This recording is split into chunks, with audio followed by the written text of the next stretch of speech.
Has there ever been a better lyricist in popular music than Chuck Berry, the poet laureate of rock and roll? That's the subject of today's sounding board.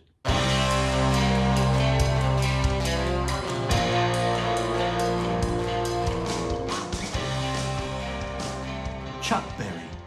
His 3-minute novellas have few rivals in their wit, imagination, and incisiveness. But is he really the best that's ever been?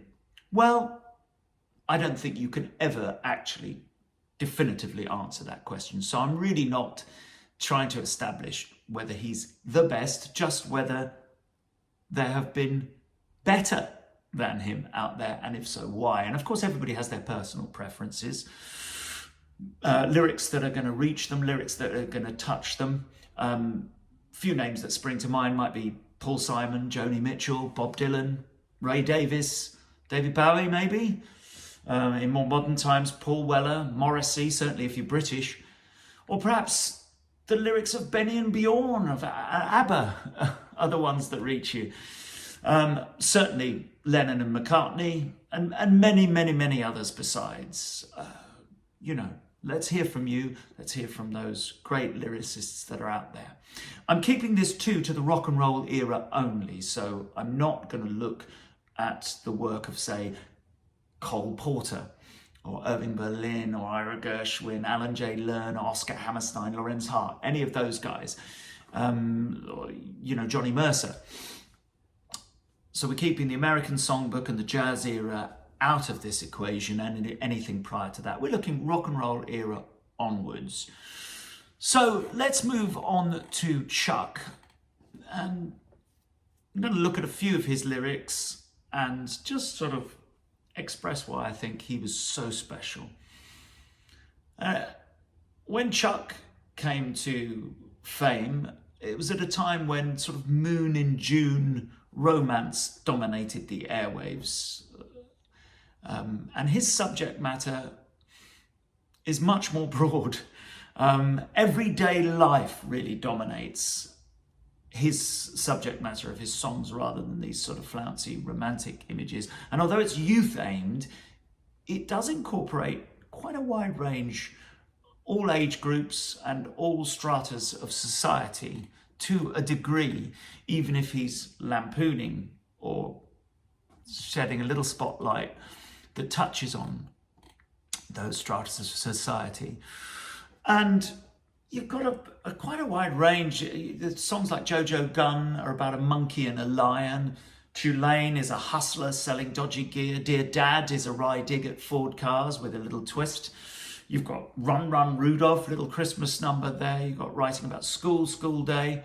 But you've got race, family life, aspirations, social mores, hypocrisy, greed, capitalism, American dream, consumerism, youth culture, romance too, although Chuck's stuff is usually in a slightly more lustful way rather than the sort of supremely romantic. And of course, rock and roll is at the heart, not just of obviously the music that was being made, but there's a lot of rock and roll subject matter that comes into it. And what I really like in an overriding sense about Chuck's writing is he doesn't spell everything out. He doesn't ram it in your face a lot of the time when what he's saying. He lets you as the listener decide and make up what you want from his lyrics and take either them at face value or read something a little further to it. He doesn't preach really at you if he's making any points about social issues or race or whatever. He doesn't slam it in your face. So let's start with that, and actually a song that does deal with race, and that is a brown-eyed handsome man. Listen to this for a starting line. Arrested on charges of unemployment. Great start. He was sitting in the witness stand. The judge's wife called up the district attorney, said, "Free that brown-eyed man. You want your job? You better free that brown-eyed man." That's just great straight up, isn't it? Way back in history, 3,000 years back, ever since the world began, There's been a whole lot of good women shedding tears for a brown-eyed handsome man. A lot of trouble was a brown-eyed handsome man. And it goes on. And of course, he's never far away from wit and humour as well. To Milo's Venus was a beautiful lass. She had the world in the palm of her hand, but she lost both arms in a wrestling match to win a brown-eyed handsome man. She fought and won herself a brown-eyed handsome man. So it's great stuff. He's really good across the metre of all his lyrics. There's very few times where it's an awkward scan. It bounces along, it serves the song, and always economy of words. Lots said in the fewest amount of words. Let's move on to certainly one of his most famous tunes, Johnny Be Good. And again, it's one of those little novellas, a little story, very quickly told. Everybody knows deep down in Louisiana, close to New Orleans, we're back up in the woods among the evergreens. There stood a log cabin made of earth and wood. Lived a country boy named Johnny Be Good, who never ever learned to read or write so well, but he could play a guitar just like a ring in a bell. So he set the scene. But then after that, you get images like he used to carry his guitar in a gunny sack and sit beneath a tree by the railroad track. And always he paints the pictures. You can see the dust. You can feel the really old time America that's sitting right there underneath Johnny as he's playing his guitar, and the ropey old instrument that he's learning on, but he's so good that in his hands, that terrible beaten up old guitar, acoustic guitar that he's got there, makes a great sound. He always paints these pictures. And he always brings in other elements. His mother told him, someday you will be a man and be the leader of a big old band. So he always brings in the characters of these people's lives and fleshes it out. We'll move on from Johnny Be Good. It doesn't claim to be profound. It's just a little story. And it's a story that is still being told in places all over the world. Such a famous song. Going to move to his Johnny Be Good. Obviously is one of his rock and roll subject matter songs, in that Johnny is a musician playing, and a lot of his songs, his big hit songs, were about rock and roll music. One was even called Rock and Roll Music, and it contained these delightful lyrics, lots of great lyrics, but I'm not going to do the whole songs, right? I've got no kick against modern jazz unless they try to play it too darn fast or fast, and lose the beauty of the melody until it sounds just like a symphony. What a brilliant dig at more complicated forms of music, classical music. I happen to love classical music, but love Chuck Berry too. And I just think that's a lovely, right, funny little lyric for rock and roll music. Great song, great lyrics. Roll over Beethoven. Just even that. Roll over Beethoven and tell Tchaikovsky the news. Boom. Fantastic stuff. My temperature's rising. I need a shot of rhythm and blues. Great. Telling the passion and the drive of rock and roll music and the effect it has on people, and certainly what had on people massively in those days, particularly that group of youngsters, that new group of teenagers who were finding their feet in the USA and then all around the world. And the first time ever that a group of people of that age had disposable income and could start to really flex their muscles in a consumerist world. And this was their music. She wiggles like a glowworm, dances like a spinning top. She's got a crazy partner. Should have seen her reel and rock. Long as she's got a dime, which she does, the music will never stop. Again, infectious rhythm, infectious words. And then his social commentary is never far away. Another rock and roll based subject matter song, but this time he looks at Sweet Little 16. The fantastic word, Sweet Little 16. She's just got to have about 500,000 framed autographs. Her wallet's filled with pictures. She gets them one by one, becomes so excited. Watch and look at her run. You know it's good lyrics when even me with my British accent can read them like this and they still can convey their message. Oh, mummy, mummy, please may I go? It's such a sight to see somebody steal the show. Daddy, daddy, I beg of you, whisper to mummy, it's all right with you. Great social commentary, because we've all had this situation, we all see the situation where the child plays the parents off against each other, right? And they get what they want by getting it out of one to do the other. It's fantastic. And in the last sort of verse there, the rocking in on the bandstand in Philadelphia, PA, he goes on to talk about all the places everywhere they're playing this music. And the telling last line, which was very much of the era. There were a lot of songs about 16, people turning 16 in this era of pop music, which wouldn't be written today, let's face it. The people just turning 16. And the telling line is at the end, and all the cats want to dance with sweet little 16. So it's all the wolves descending on sweet little 16. Again, very subtly put it out there. Carol is another one about dance music as well. Oh, Carol, don't let him steal your heart away. I'm going to learn to dance if it takes me all night and day. So this guy's going to learn to dance so he can get the girl. Climb into my machine so we can cruise on out. This is a reference, obviously, to cars, which feature really heavily in Chuck Berry's work. This idea of, again, of consumerism, what you get, what you buy is really important to the American dream. And getting a Cadillac instead of the beaten up old Ford is a subject matter that comes along quite a lot for Chuck as it goes. I know a swinging little joint where we can jump and shout. It's not too far back off the highway, not so long a ride. You can park your car out in the open. You can walk inside. A little cutie takes your hat and you can thank her, ma'am. Every time you make the scene, you find the joint is jammed. Word pictures. No particular place to go. We're still on cars now. We're going to be on cars for a little bit. Riding along in my automobile, my baby beside me at the wheel. I stole a kiss at the turn of a mile, my curiosity running wild. Cruising and playing the radio with no particular place to go. Nothing I need to say about that. Fantastic lyrics again. And as that goes through, it's all funny, isn't it? Can you imagine the way I felt?